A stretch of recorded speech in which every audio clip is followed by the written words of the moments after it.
This is my fermented gooseberry pickles recipe, and all you need to do is take the little brown bits off the gooseberries and give them a really good wash, and make sure you remove any that are kind of blemished or bruised or overripe because they don't ferment well.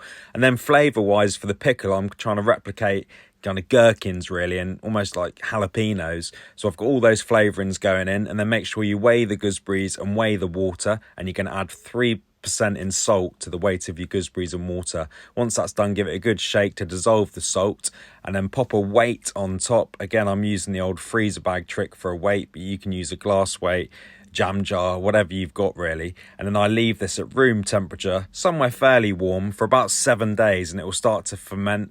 And this was on day 8. You can see the colour change of the gooseberries, but they've really fermented nicely and taken on all that flavour from the brine. So remove the weight, give them a good mix, and then I like to eat them just as they are, like pickles, or you can mix them with a little bit of olive oil and eat them just like you would olives. They're great whole, but also they're great to slice up and serve it with charcuterie, roasted meats, or just in salads, goat's cheese, whatever you want really. They're one of those things that once you start eating them, you can't stop.